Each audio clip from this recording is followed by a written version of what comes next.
Opo. Okay, so that is still their main function. Mr. Chair, farmers, is it the right ng tubig. At mura. With the project, nakuha na nila lahat, baka nakapag-advance payment. Sino po ang lugi? It's the government. Yes. Di po ba? Yes, tama po kayo. Kaya lang, again, pag blacklist po ng NIA, 1 year lamang po yung duration ng blacklisting nila ayon sa batas natin. Kaya, yung iba, nagtatry na namang sumali. Pero, wala pa naman pong nakakabalik sa amin. Yeah, we have to really give a penalty dito sa mga contractors na ito. Well, isa pa, Mr. Chairman, it's all about the solar. I had heard the statement of the administrator na per 1 hectare, it's 1 million ang costing po. Okay, so what's the maximum amount na napondohan na po ng NIA? Doon po sa solar pump irrigation natin is 15 hectares. That would mean 15 horsepower yung pump na inilagay, ma'am. Ano po? So pag 15 hectares, basta ganoon po ang ating average. Kasi yung mas mababa pa naman po siya doon sa new irrigation using So around 15 million ang maximum na pwede naming punduhan doon sa ating solar pump irrigation project. Okay, so what again? Is it, how much was yung napondohan na po ninyo? What's the highest amount funded Ang pinakamalaki yung sa Kabaruan, Isabela po, ma'am. Kasi ano po yun nandun na yung system. Nilagay lang namin yung doon. So 62 million po yun. At 62 million at bale 350 hectares yung napatubigan niya. Okay. So, if it's 350 hectares, so 60 million, kulang pa. In other words, kasi 1:1 Yung sinabi Mas mo, 1 mura po hectare yun, is ma'am. 1 million na administrator, Yeah, di mas ba? mura po yun kasi na-explain ko nga po yun yung pump and solar panel lamang na itinapon lamang namin doon sa kanal. Kasi may existing. Yes, So, you unlike- just improve Yes, yung unlike system. yes, ma'am. Unlike po yung pinakita namin dito, talagang bagong system. Nag-drill po sila. May drilling ng well. Tapos may fertigation and drip irrigation siya. Tapos may solar. Meron po kami monitoring system. Yun po yung 1 million per hectare. Now, I think you stated that you just inaugurated a solar project in Isabela together with the President. What's the feedback po? Is it functional? I mean, is it worth it? Yung investment ng gobyerno with this particular project? Kasi Yes, ilang buwan na. When was that, administrator? Last year, October at October pa lang. So, wala pa. Hindi pa natin makikita. In Hindi, other ma'am, words. this year, nagamit na po nila. Actually, malaki po ang natutuwa ngayong presidente noon kasi nakita niya doon sa gilid ng ilog, yung mga pump, mga diesel pump na ginagamit po ng ating mga farmers dati na maliliit. Yes, and mahal ang gasolina. Mahal ang gasolina. Yeah, Tapos I ang know liit that. pa nung output. So ngayon po, ang totoo niyan tuwang-tuwa si Governor Albano. Lagi nga akong kinukulit, marami pa daw siyang sites na pwedeng gawin ganon. Yun po yung sinasabi ko kanina, ma'am, na low-lying fruits. Pwede naman natin yun lagyan ng kasi mas mura at madali namin gawin. June pala namin So nagamit na po nila yung system. Okay, so maganda kung ganon. I hope na ito ay magtatagal. Ano po? Oh. Dahil a while ago, you stated also that yung return of investment is like for 3 years. 3 years. Diba? In 3 years time, ano na yan? Kumbaga okay na, di ba, Mr. Chairman? So I hope. And I would like to, if this particular project was blessed or inaugurated, when was it? June, Was it? ma'am. June. this June. year. Yes, ma'am. So kindly submit to the committee a comparison already. Yes. Administrator. Yes, ma'am. Yan lang. Okay po. Mr. Chairman, salamat po. Thank you, Representative Karesma. Garin, you're up already, but I just want to ask a quick question. Yes, Mr. Chair, if Yes. may I request that the listing be followed because we also have to attend to Yes. the sessions. Okay, well, you're, With yes, courtesy. that's true. You're up next. I just want to ask, dun sa mga abandoned projects nyo, how much of a percentage of that yan sa total projects, and are there any repeat offenders given na 1 year lang yung blacklist? Baka you could, sige, just serve in the interest of time, could you just submit that to the committee, and then we could probably look at recommendations if we could extend the period of blacklisting already, given that this is a national security concern, then these are national projects when you think about it. Okay, Representative Garin, please, you have the floor. Thank you, Mr. Chair. Mr. Chair, may I inquire from the Department of Agriculture, can he make a brief rundown on the determinants of price of rice?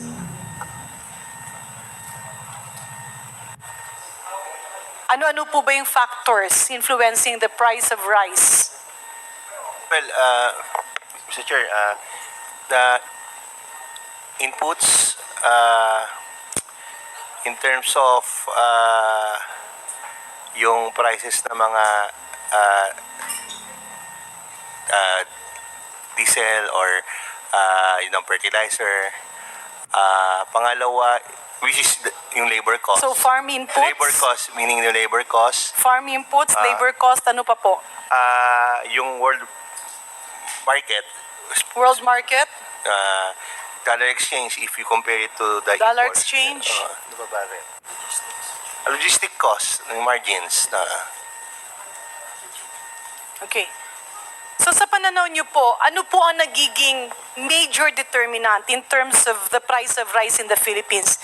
Is it the local farmers? Is it the rice produced by the local farmers or the imported rice?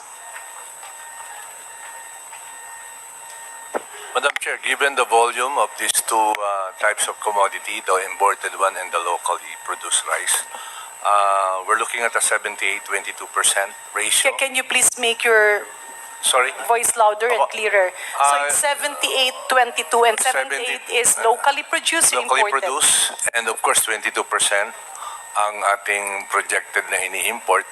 So by that number po, mas malaki po talaga yung yung impact ng local. So ulitin po natin, sa konsumo ng bigas sa Pilipinas, if we talk about the whole pie, 78% ng kinukonsumo ng Pilipinas, ng Pilipino, ay nanggagaling sa locally produced rice, while 22%, 22% is coming from imported rice. Do you confirm that? Yes, ma'am, DA? that's based on data po.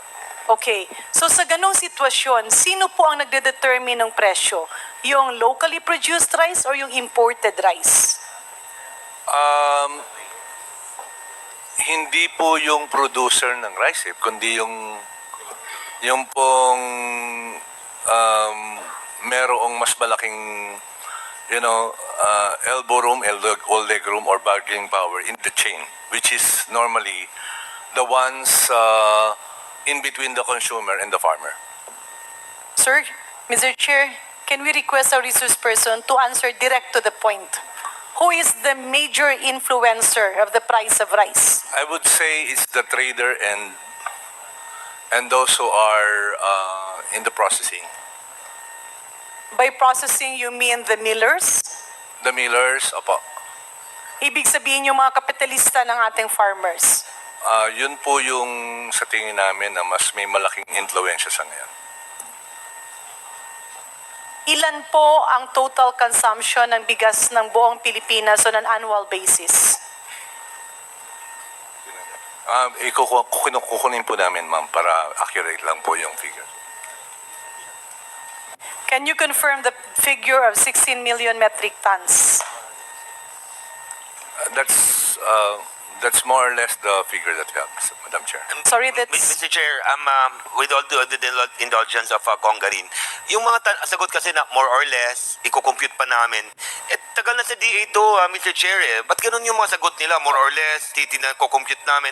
Di ba bago sila pumunta dito, Mr. Chair, it's very unfair to for Garin na ganun sagot nyo. Precisely, Mr. Chair, and you got it right. Opo. I really do not want to ask questions anymore, but I cannot feel the sincerity of the DA family, not the secretary, but the other representatives of the Department of Agriculture who has been frequently present in the quadcomm. Hindi po kasi ibig sabihin na kapag present kayo dito ay okay na.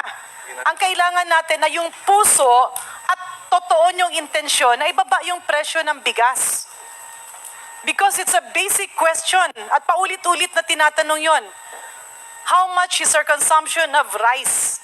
I actually heard the figure of 16 million metric tons, I think, if I remember it right, from Secretary Kiko Laurel earlier today in Bulacan. So please confirm that kasi baka ibang sinasabi niya, iba naman ang sinasabi niyo. Nasaan yun? Eh di wala tayong solusyon dito. Ang total po ay 16,553,247 total utilization po. Kung saan 39,541 po yung para sa food. Okay. Thank you for that, Mr. Chair. So, ang ibig sabihin, 78% ng kinakain ng mga Pilipino na bigas ay nanggaling sa ating local farmers. 22% ang nanggaling sa imported. And if you talk about business-wise, it simply means, ang ibig sabihin noon, yung player, yung nagdidikta ng presyo ay ang local na presyo. Unless the importers will not be in cahoots with the financiers of the local farmers and sell their price based on an acceptable profit from the landed cost. Ang ibig sabihin, dapat yung 22%, and that is how many million metric tons? Nung 2023 po is 3.611024.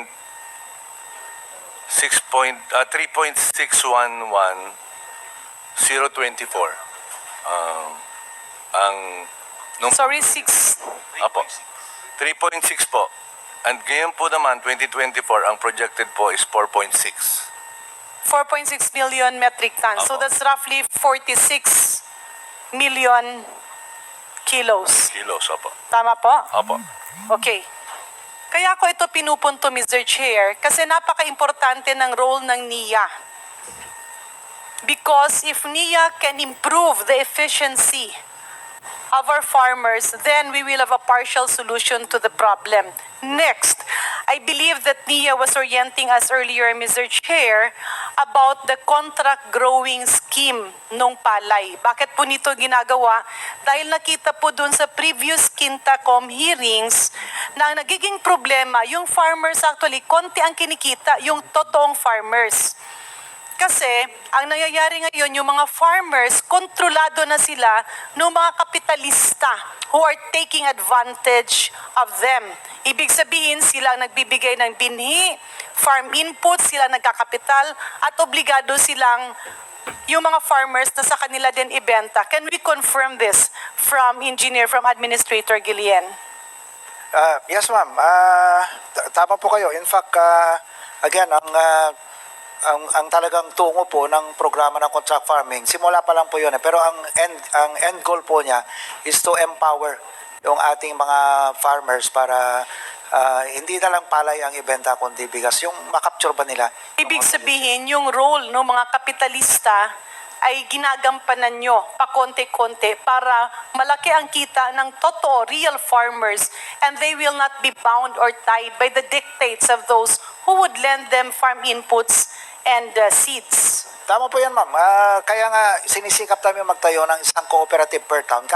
Dahil tignan nyo po, kung merong sariling cooperative ang ating mga farmers, ma-empower natin sila doon, hindi naman din natin mawawala yung mga traders, nandiyan pa rin sila. Po. Kasi, again, ang target natin would be, in the end, complementation, na hindi naman competition talaga na matindi. Pero ang Ang ibig nyo lang po sabihin is dahil yung farmer ay nakatali. Because napipilitan silang umutang ng napakalaki ng interest at hindi sila pwedeng magbenta ng tamang presyo ng kanilang palay. Kaya lubog na sila sa utang, ang liit pa ng kita, pero yung kumikita hindi masyadong naghihirap. Kaya ito ngayon ang pinapasok ng NIA sa inyong rice contract growing program. Do we get it right, Mr. Chair? Yes, ma'am. Admin Galian? Actually, In other words, will you confirm my statement that there is apparent collusion among financiers of our local farmers? Because they're controlling 78% of the rice being consumed by the Filipinos. well, may control kasi sila, ma'am, dahil, Ano po yun, sir? pero kung ganito, ma'am, ang... Hindi, will you confirm it or will you say it's not happening? well, sana nakikita natin, ma'am, nangyayari dahil... Nangyayari siya. Kaya nga pinapasok nyo ito. Let me segue into my next question. Mr. Chair, may we ask DA, what is the main function of the NFA or the National Food Authority? Ginugol ko nga dito kaya lang kailangan ko yung confirmation nyo. Ma'am, sa ngayon po, primarily buffer stocking. It says protecting the interests of both rice farmers and consumers by ensuring food security of the country and on maintaining an optimal level of rice grain inventory to be sourced from local farmers. Which Tama is po ba buffer yun? stocking. Opo. Okay. So that is still their main function. Mr. Chair, balikan ko lang po ang previous Quintacom hearing. Nakitaan po ng ebidensya na nung tinanggal ang power ng NFA na lumaro sa market by having NFA rice retailers, nagkanda leche-leche ang presyo ng bigas. Can the DA family confirm this? Malinaw po dun sa lumalabas sa hearing. Is it a yes or is it a no? You Yes, said ma'am. Yes, ma'am. it's a yes. Okay. 2019, nagkaroon tayo ng rice tarification law. Ang ganda ng sinabing hinaing ng batas. Yung imported rice, lalagyan ng malaking buwis na taripa ng 35% para hindi maging kawawa yung ating local farmers. Pero may siningit na provision na wala sa Kongreso at ang nakalagay doon ay tatanggalan ng power ang NFA na magbenta ng bigas sa public markets. Can DA confirm this, Mr. Chair? Yun po yung batas. Opo. Is it a yes or a no? It is a yes. Okay. Nung tinanggal yung poder na yun sa NFA, can you confirm that what we are seeing is a collusion, price manipulation among the middlemen and the rice traders?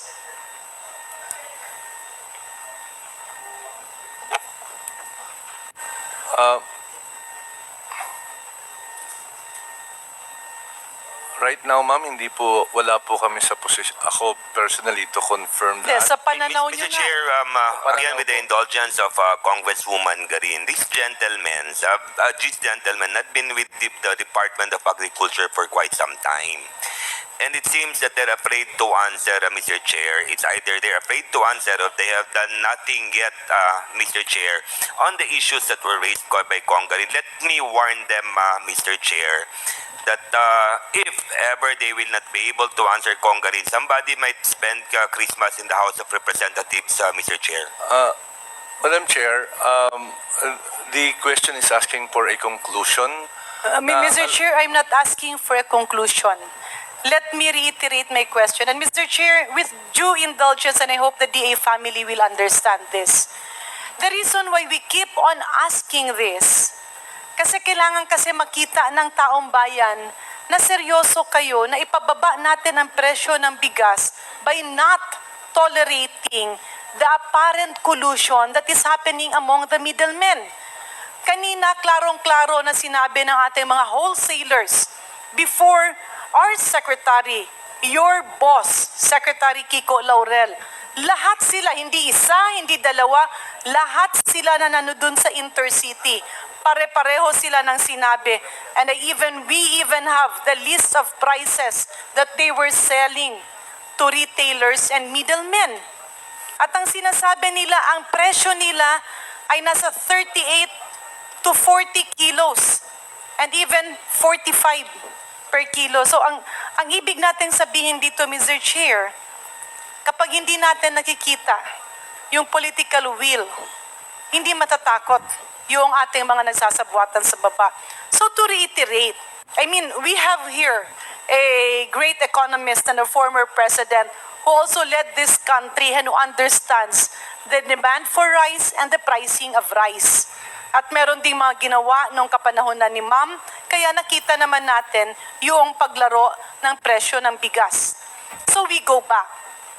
When the NFA was barred from selling through NFA rice retailers in the public market, can you say that somehow the greatest contributor to increase in the cost of price is the apparent collusion among middlemen, resulting to a lower price among the wholesalers but a very big increase in price sa retailer? To quote Mr. Chair, ang sinasabi kanina ng mga wholesalers, hindi namin maintindihan kung ano ang nangyayari. Kasi ang bentahan namin ay nasa 38 hanggang 48 pesos. Maximum na yan, glutinous rice na yan. Pero nabibenta siya sa merkado at 60 pesos. The selling price is somewhere around 50 to 60 pesos. And everybody was confirming that. So may we again ask, Mr. Chair, the Department of Agriculture, nung tinanggalan ng power ang NFA na magbenta through NFA rice retailers in the public markets, nagkaroon ba ng tila abuso sa baba at collusion sa mga middleman na parang ang nangyayari is when the cat is away, the mouse will play. Kaya kanya-kanya silang pataasan ng presyo. Please respond, DA. Yes, there is an apparent collusion given the scenario that we've discussed, Madam Chair. Mr. Chair, that's why I'm asking these questions again. Because we need to have greater voices, not only from members of Congress, but from the DA family themselves who are overseeing these things, and DTI, if we have a DTI rep here, and even the wholesalers, importers, farmers, and retailers. Kasi ang daming napagbibintangan dahil hindi pa kasing lakas ang boses nyo na aminin na may problema para magkaroon ng amendment ng batas agad-agad at mabigyan ito ng long-term solution. But let me go back, Mr. Chair. Nung nagkaroon ng panukalang batas na ito, na ang nangyari, problemado ang driver kasi may mga akusasyon sa NFA, ang ginawa ay hinulog ang bus. So if there is a bus with a problematic driver, you change the driver. You don't ban the bus. Kasi wala nang masasakyan. Ang nangyari dito, yes, nagkaroon ng mga akusasyon, pero pinatay ang kapangyarihan ng NFA na magkaroon ng impluensya sa market price. And Mr. Chair, may we appeal to the DA family to be noisier. Kasi hindi pwedeng hindi nyo sinasabi yung katotohanan na nagkakaproblema kayo and we end up blaming each other.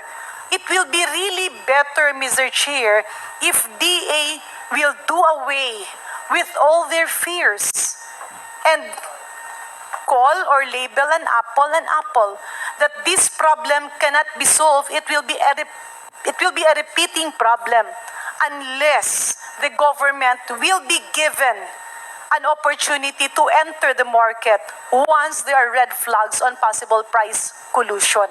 Can we get that assurance from the Department of Agriculture? Yes, yes, Madam Chair. In fact, last hearing po, binanggit po ng aming sekretaryo na hinihingilan niya sa Kongreso na payagan na mabigyan ng pagkakataon ang Department of Agriculture at ganoon din ang NFA na makapag-intervene sa merkado sa mga ganitong Mr. sitwasyon. Chair, for the record, Congress has always been supportive of that. Pero pagdating sa Senado, tila medyo natatameme kayo, kaya yung ginagawang batas ng Kongreso ay naiibsan. Kaya kailangan nyong sabihin na merong malaking problema. To cite an example, Mr. Chair, may we inquire from the DA family, nung kapanahunan, nung mga nakaraang mga taon before 2019, magkano po ang increase sa per kilo ng bigas from the NFA warehouse to the rice retailer in the public market? Mr. Chair. Please respond. Yes. Ayun pong presyo ng NFA rice prior to RTL. No, I'm referring to magkano ang Margin po. Margin, yeah. 2 pesos po ang prescribed 2 margin. pesos per kilo. So if NFA is selling it at 25 pesos to the public market vendors, the market vendors that are accredited by NFA are selling it at 27 pesos. Subalit, Mr. Chair, ipinakita nung nakaraang quadcomm na nung binili, nawalan na nga ng poder. Pero syempre, andun yung bigas. So binenta nila, not through bidding, but through negotiated procurement, to big businessmen, to wholesalers who bought it at 25 pesos and sold it retail at 45 pesos.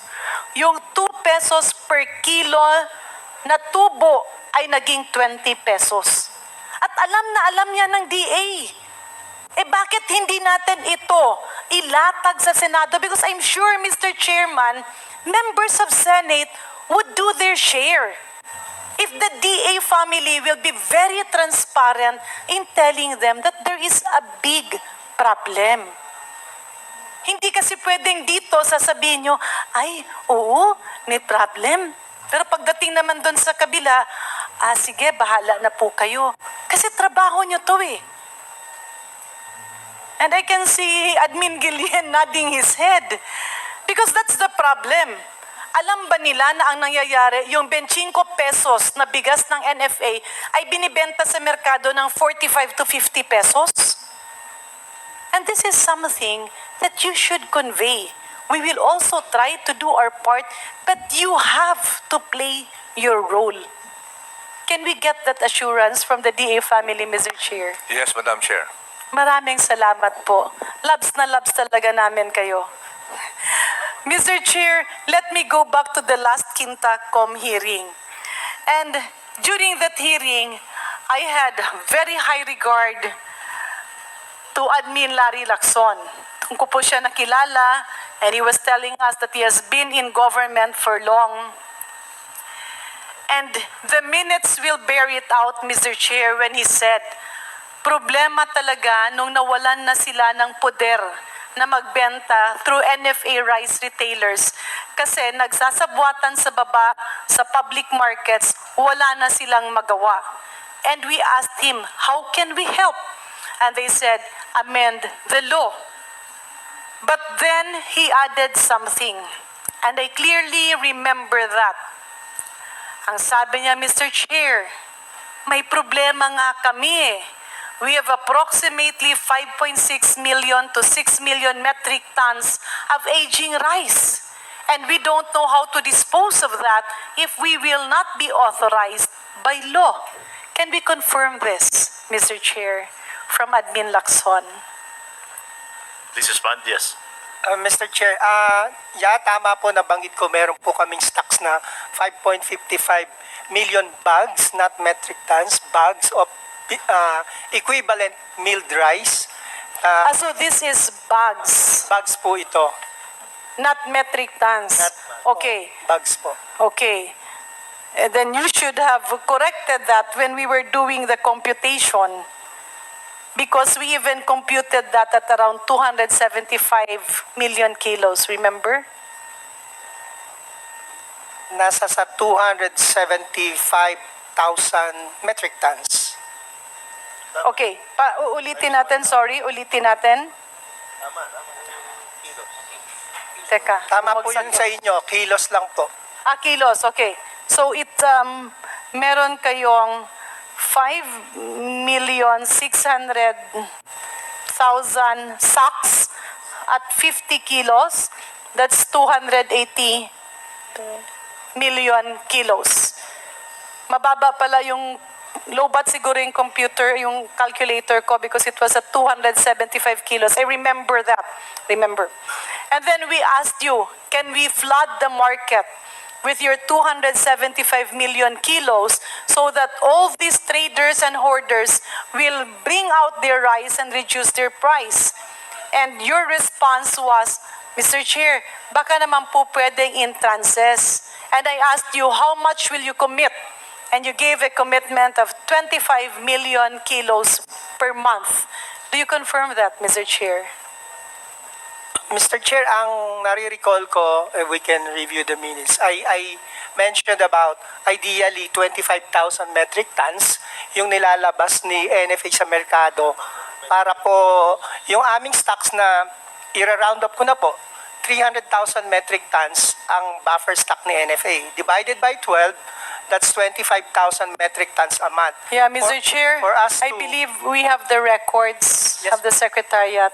You mentioned even 6 months. That's why we divided it by 6 months. And we asked you about 25 million. Sabi mo, maski 25 million kilos, siguro. Tama po yun, 25 million kilos or 25,000 metric tons per month. Pero ito po, I think the discussion was on the premise na pag nabigyan kami ng kakayahan makapagbenta sa market, ito po yung kaya namin gawin. Mr. Chair, let me move further. During that discussion, ASEC Bebang of DA handling the Kadiwa was there. And we were discussing the fact that NFA cannot sell through their rice retailers. And then I asked, what if we used Kadiwa? Can NFA sell to Kadiwa? And the answer was yes. And that's why the Kadiwa representative through ASEC Bebang came here. And ASEC Bebang was saying, kaya namin pero konti lang yung aming Kadiwa centers. And then I further requested and suggested, will it be possible that instead of NFA having NFA rice retailers, it will now be Kadiwa accredited rice retailers so that NFA is not selling to the public markets, but Kadiwa is doing the task, but Kadiwa will be sourcing it out from NFA. And that was the discussion. Remember? Mr. Yes, Chair. please respond. Opo, during the separate meeting, yun po No. yung suggestion. I was referring to the No. Quintacom meeting. I will go to that separate meeting later. We are referring to, and I believe si ASEC Bebang was referring to dun sa ating aging stocks na binebenta sa Kadiwa. Yun Yeah, po, precisely, 20. but we got the figures from you. And then ASEC Bebang was saying,